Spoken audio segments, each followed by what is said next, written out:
Hi everyone, and welcome to the Knit California podcast. My name is Leslie, I'm a knitter in Southern California, and this is episode 15 of my 2024 podcast series.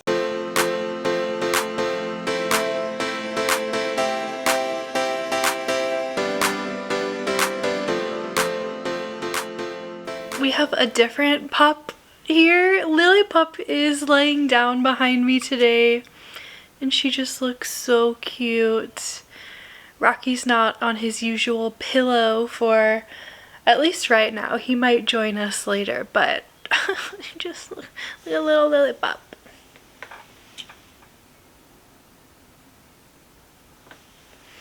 She's such a sweetie pie. Okay, hi everyone. Welcome back to the pod. You may have noticed I'm trying out a new intro for the beginning of my videos. So let me know if you have any thoughts on it. I was basically getting just like over my old intro, letting you know that, I'm Knit California here on YouTube and also over on Instagram and TikTok. It started to feel too like robotic and like self-promoting on other platforms. Okay, that was fast. We have lost the pups because my husband ordered delivery food and they freaked out by someone being at the door. Yeah, anyways, that's the new intro. Let me know what you think. I'm also wearing my Farnham sweater for the second week in a row because I have absolutely been living in this for the last 8 days since it came off the blocking boards. I wanted to be wearing my next finished object, but it's actually not quite finished. So I guess let's just go straight into it and talk about my Ravelry tee.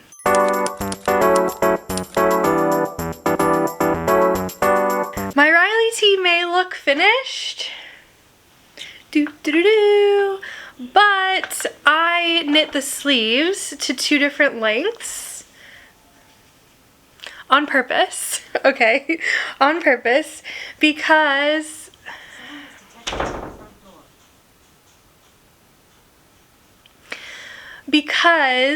the longer length is what was recommended in the pattern. It's recommended to knit like 4 inches from joining on the underarm to right before the folded over hem.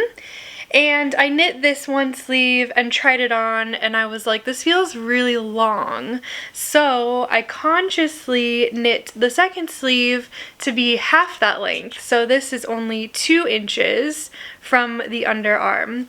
I will try this on for you just to show you what it looks like because right now I'm trying to decide which of those 2 lengths I like better, or there's also a third decision, which is to go even shorter than the short sleeve that I have now. That's kind of where I'm leaning, so let me try this on for you so you can see what it looks like and we can talk about it from there. Okay, ta-da, here it is. And okay, I am wearing my sweatpants, so just FYI. Okay, here we go. So, here's what we're dealing with. This left sleeve is pretty long. It's basically at/past my elbow. When I move my elbow up, it's definitely like right in the crease, and the outside is basically right where my elbow is at. My right sleeve is a little bit shorter, obviously. And when I do bend my arm, it is actually kind of touching the crease, even where it's at. And it is folding up just like a tiny bit from all of that motion. And so the other thing is like, there is a weird kind of bunching here when I put my arms down, but I don't think I can change that at all with the sleeve construction. It's just the way it is with how oversized this is. And we'll talk a little bit more about that in a minute. But let me sit down here now and get back over closer to you. I don't think I can really put both sleeves. Okay, if I prop my elbows up on my armrests, I can kind of hold it like this while we chat. A weird look, but maybe can just help you visualize more. I posted a reel on Instagram yesterday kind of asking for help in deciding which sleeve length I should go with. When I posted that reel, I kind of already had it in my mind that I wanted to go even shorter than this sleeve. My thought is to actually rip this back even halfway, so only go 1 inch, and then do my folded over little cuff. But I was surprised. A ton of people commented on the reel saying they preferred the longer sleeve, and if they were knitting this themselves, they would go with the longer sleeve. And a lot of people said proportionally it looked better. Now I do understand that argument because this is like very oversized. It's actually a bit more oversized than I expected it to be.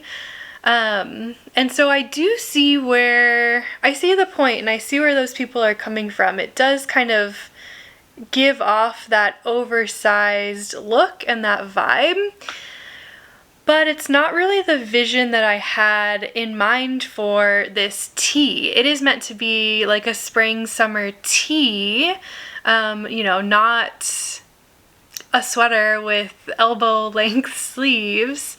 And I do want to be able to wear this when the weather is like a bit warmer. I don't know how often I'll be able to wear it when we're in, you know, 100+ degree weather here, but, you know, 80 degrees maybe, I feel like I would like to wear this. And I just think it would be so much more wearable with a shorter sleeve, and even shorter from this. Another thing people had mentioned is, you know, you can see the sleeve detail a lot better on the longer sleeve, and like, yeah, it's more visible because it's longer, but it's still here on the shorter sleeve, so that's not something that I would really, at least from my perspective, consider and take into account while making this decision. So yeah, that's why it's not really a finished object, because I kind of just need to decide more. I will say, in wearing it, like, this longer sleeve is comfortable, but I can feel it, you know, down here past my elbow, and I don't know, again, it's just not really the look that I am going for. I don't know. It is pretty cute when it's like French tucked into a pair of jeans. I did try it on yesterday with that and like a little necklace. I really liked it. But I do think I'm aiming, and I'm going to be ripping this back and knitting both of these shorter. But I'm curious if you have an opinion. What do you think? I would love to know in the comments down below. I did really enjoy knitting this top. And I would consider knitting another one, maybe one size smaller and maybe with longer sleeves. The thing is, let me double check actually before I say something that I regret or something just that is wrong. Okay, yes, I would have said something wrong. Okay, but here's the thing. So as you go up in size, right, the body of your tee is getting wider. The drop in the shoulder is getting lower and lower and lower. And this is to account for a wider width, right? That's just like normal drop shoulder construction. So as you go wider, and like, I wanted to say, like, all of the sleeves, it said to knit 4 inches from the underarm, and that's false. It's actually grouped. So the first, you know, the smaller sizes, it says to knit 3.5 or 3.75 inches. The mid group, which is where I'm at, is 4 inches, and then the last two, the largest two sizes, it's 4.25 inches. And I mean, I actually don't know if I don't think I agree with that grading. Like, as you go up in size, you know, like I said, width-wise, we're getting bigger to account for a larger body size. But, like, my arms are not, the average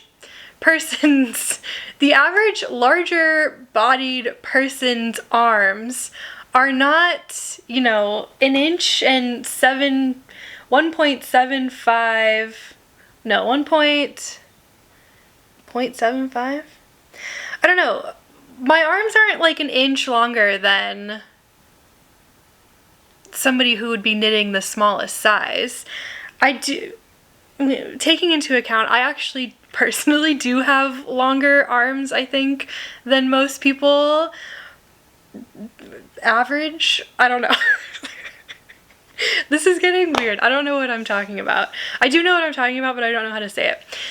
I feel like I don't agree with like having a larger sleeve length on the bigger sizes, a longer sleeve length on the bigger sizes. Like, the drop shoulder is already coming down longer because of the width we have to knit to. Why does our sleeve also have to be longer? I feel like you would actually want it to be shorter so that it matches and it's ending at the same point on your arm as the sleeve length in the smaller sizes. So that's something to consider. The other thing to consider is that everybody has different opinions and wants for where they want their sleeve length to end. And so for me, I just think I want it to be shorter. I want it to be a shorter sleeve. A couple people did suggest just like capping it right where the body ends, and I really don't like that look. One of the things that I do like about this sleeve construction is there are short rows that are included to like knit the sleeve cap longer, and so that you do get a flat, I guess like perpendicular to the ground sleeve when it's, you know, when my arm is all the way down. If I didn't have those short rows, it would be more like this and like more diagonal. So I do really like that. Theoretically, I could do the cuff right after where the short rows end. Oh, my point was just that I don't like the look when the cuff is right after the body. On me especially, it usually just like flares out and kind of like looks weird just because of my arms shaping, I guess. I don't know.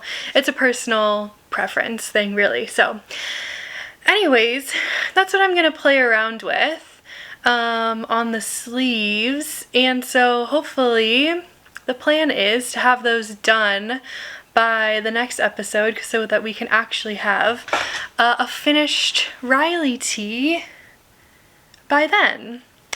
I will say next week, just as an FYI, next week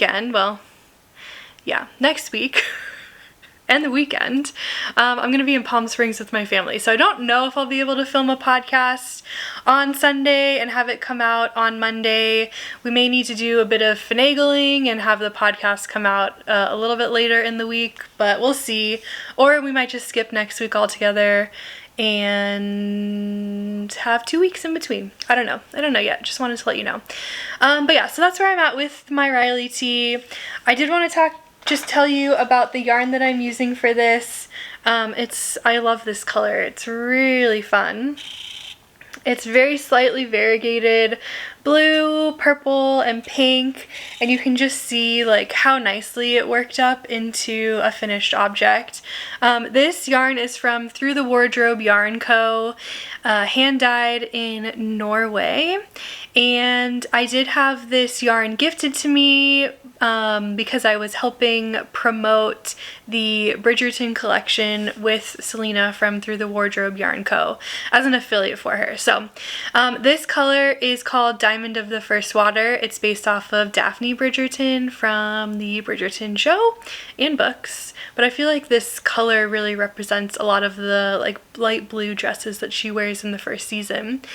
And the base that this is on is a 50% superwash merino, 50% silk DK weight yarn.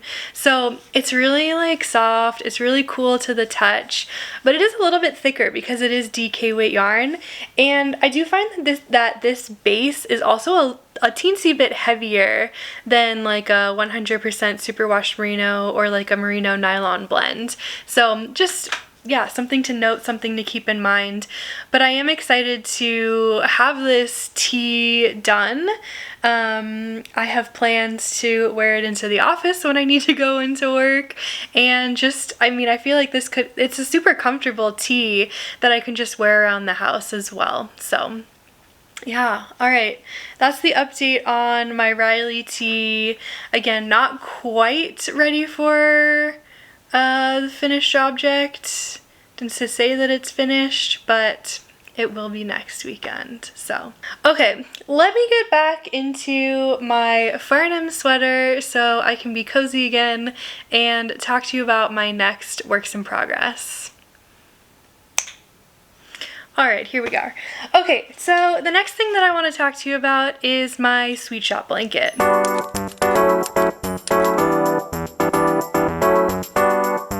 We're not going to spend a ton of time on this. I did 2 squares this week, so I have 22 left to go, but I added another neon pink square to the top corner of my blanket, and I also added in this pink and orange square into like the middle of my blanket. So it's like impossible to show you the whole thing at this point, especially with these middle squares, but I just wanted to bring it up, let you know that I did have some progress on it.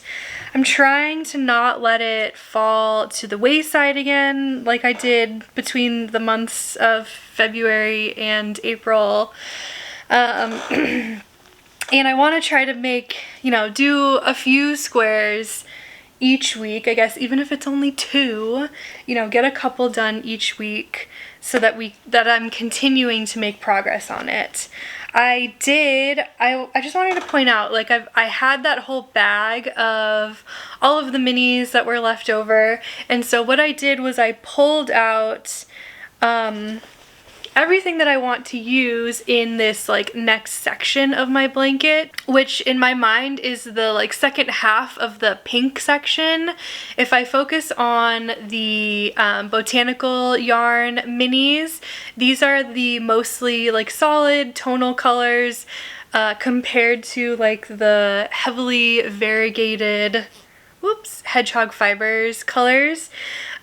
These like tonals are really what I'm focusing on, is like making a gradient from yellow in one corner to blue and then purple and then pink all the way down the middle, and then back blue, purple, blue, yellow to the other corner. So I pulled out all of the pinks that I want to be in the middle, and I pulled out an equal number of variegated colors, kind of just randomly from my bag, but ones that I knew would go with this batch of pink tonals. And so I'm gonna kind of, as much as I can, trust myself to like pull these combinations out randomly and put them where they need to go in the blanket. So that's kind of how I'm just managing this going forward. And I just wanted to show you, after knitting 2 squares with each mini skein, this is how much I have left over from like each mini skein. So just a teensy tiny bit. I haven't even weighed this yet, but it's got to be like, you know, 1 to 2 grams of yarn. Maybe I can put this into like some other scrappy blanket to like use them up completely. Maybe I'll destash these. I don't know if there's anyone who's looking for like tiny scraps like this, but I feel like people are always looking for something like that. So haven't made a decision yet, but just wanted to show you what's going on with that. Okay. That's the Sweet Shop blanket, and the next thing that I have to talk to you about is a new cast on, so let me show you that.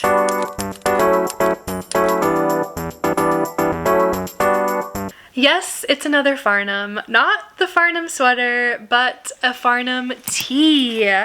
Okay, here's what happened. I was finishing up the Ravelry tee at the end of this week. I had my Sweet Shop blanket, but I felt like I didn't have a project that I could kind of just like pick up and work on. The Sweet Shop blanket sometimes is in that spot, but if I'm not in the middle of a square, then I'm at the point where I need to pick up stitches. And that's really not conducive to like meeting knitting. I don't want to be picking up stitches while I'm trying to actively engage in a meeting. If it's more of like a listening meeting, like a town hall or something, I can do that. But I wanted another whip that was kind of just ready to go at all times. So I went through my spring knitting plans and my Make 9, and I made a decision to cast on the Farnham Tee. If you remember from my spring knitting plans video, I'm pretty sure I mentioned that the first spring tee that I was going to cast on was very likely going to be the Poppy Tee by Petite Knit, which I have the yarn for in my stash. And I was thinking about it a little bit more. I was like debating between the two of these, the Poppy Tee and the Farnham Tee. And I ultimately decided to go with the Farnham Tee. Number one, because I was, am so obsessed with this that I kind of just want another version. I want my spring summer version. And number two, this whip, this project, is knit up in the Sandnes Garn Line, which is a cotton, viscose, and linen blend yarn, and it's actually a worsted weight. I think it kind of sits somewhere between a DK and a worsted. I looked it up and Ravelry says it's a worsted weight, and so we're just gonna kind of go with that it's a worsted weight. And I was like, you know what, a worsted weight striped tee? This is gonna go by so fast. So I just felt like I needed another win. I needed another quick project so I could have another cast off and finished object kind of as quickly as possible. I'm kind of in the groove right now with my Farnham sweater being done, my Ravelry tee almost done. This will be done, in a matter of weeks, and I don't know, it's kind of just gonna like pick up my knitting spirits a little bit. So that's why I decided to cast this one on, and I cast this on Friday. Today is Sunday, May 5th. Happy Cinco de Mayo. And we have serious progress. I knit the whole back panel on No, not on Friday. I knit all the short rows for the back panel on Friday. I finished the back panel yesterday, Saturday, and then this morning I woke up earlier than I really wanted to on a Sunday morning, but I went downstairs and I put on some knitting podcasts, and I knit excuse me, and I knit both of these shoulder pieces, the part that goes over your shoulder. I don't know what it's called. And I just joined the front panel together here. So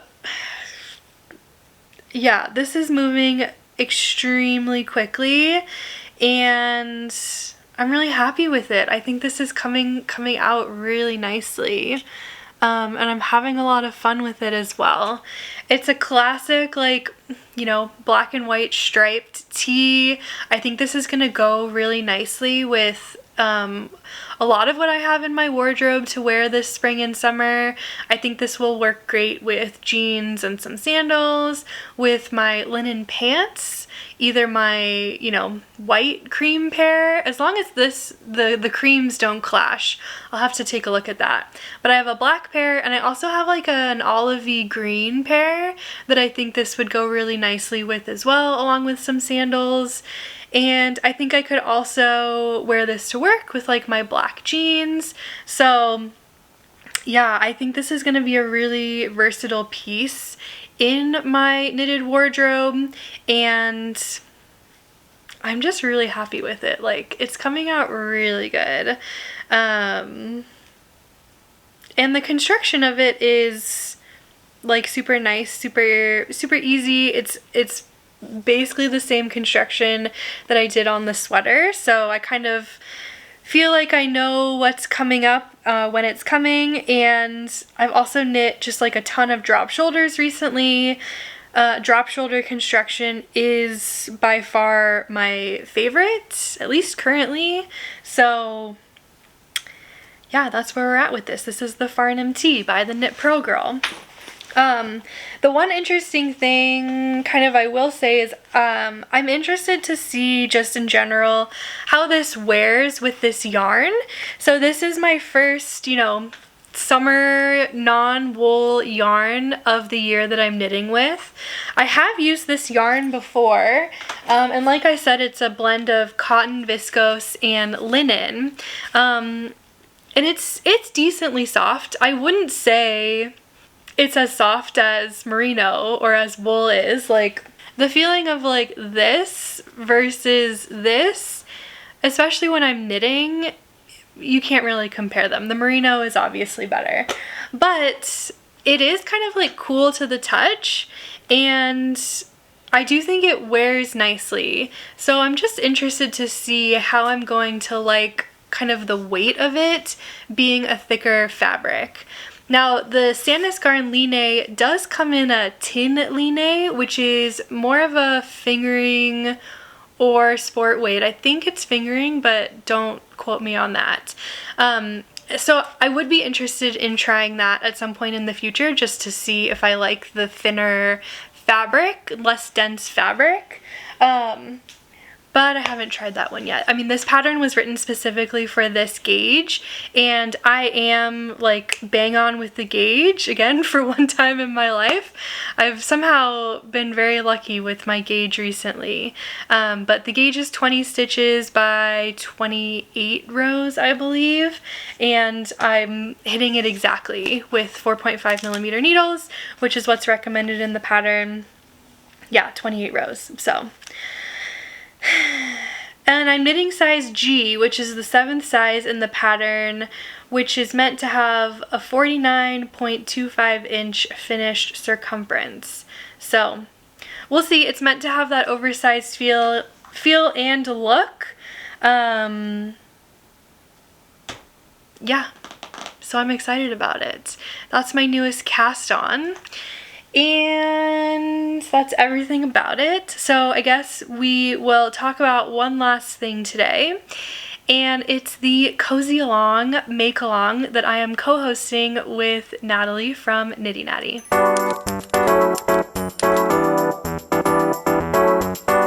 So the Cozy Along 2024 started on May 1st. We are solidly into our first week of it.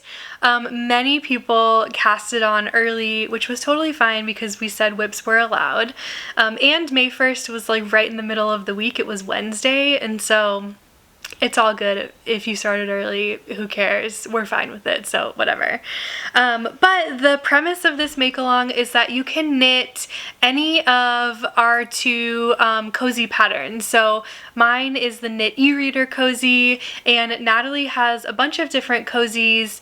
Her yarn cozies, which she has knit and crochet versions of. There are cozies for 100 gram cakes, 50-gram cakes and little mini skein 20-gram cakes. They're very cute. She also has can and bottle cozies. So for like a regular size soda can, the tall skinny cans like for a White Claw or a Truly or whatever comes in those tall skinny cans, and then for like bottles, like beer bottles. My thought is I'm going to knit a set of can cozies, and I've got my yarn picked out. It's this bright blue. This is actually a leftover from an Oslo hat that I knit last year, and this yarn is from Hedgehog Fibers. I think this color is called Electric. And then I just have a white fingering weight yarn. I think this was actually from a Sorella yarn sock set that I don't know what happened to it. I tried to make socks and they didn't go well, and so I just have the mini skein kind of wound up in like multiple different balls after like cutting it so many times. But anyways, I'm going to be doing these like blue and white LA Dodgers themed colors and make some can cozies for my brother and sister-in-law. So these are going to be super fun. I haven't cast on yet. I would like to cast on today or maybe tomorrow, so I can just get this on the needles and have another like really small project going for some meeting knitting, so I can kind of switch between my two main projects. But yeah, it has been so fun to see everyone knitting up especially my like e-reader pattern. I've seen so many different versions, people customizing it to their own liking, which has been really, really cool. There is a Discord channel that we are hosting for the Cozy Along. If you don't know what Discord is, it's a website, or there's a downloadable app for your phone or for your desktop. And it's basically a private forum for people to chat about what they're working on, their cozy projects, and then post photos. There's separate channels in it, so you can post your WIP photos in the WIP channel and your FO photos in the FO channel. And sorry, I got fuzzy yarn on my face. We are going to be pulling prizes throughout the month from both the WIP channel, the FO channel, in the Discord, as well as if you're not interested in participating in the Discord, that's totally fine. You can post on Instagram with the hashtag CozyAlong2024, and we will be pulling prizes from Instagram and that hashtag as well. So there's still plenty of time to participate. We're still only in the first few days here of May. As you can tell, I haven't even cast mine on yet, so there's plenty of time if you would like to join us and knit up an e-reader cozy or a yarn cozy or a bottle or can cozy. So it's going to be so fun. I'm already having a lot of fun, and I hope you want to have some fun too. Okay, how many times can I say fun in one sentence? Alright, okay. That's really it. That's all I have for you guys today. Thank you so much for watching. I do want to say that there is going to be a video coming up this Thursday. I already filmed it yesterday, so it's ready to go. And it's going to be about my professional seasonal color analysis that I got done. So make sure to stay tuned for that video. It was a really fun one to film and to talk about color and all of my sweaters kind of that I have that are, you know, yes, this works for my seasonal color, maybe no, this one doesn't. So I hope you'll come back and watch that video later this week. Alright, let's just close it out here. You can go follow me over on Instagram or TikTok at Knit California. Make sure you subscribe here to the YouTube channel so you never miss out on a video I post. You can always hit the bell to be notified when I post videos. And that's it. Thank you so much for watching. I'll see you on the next one. Bye!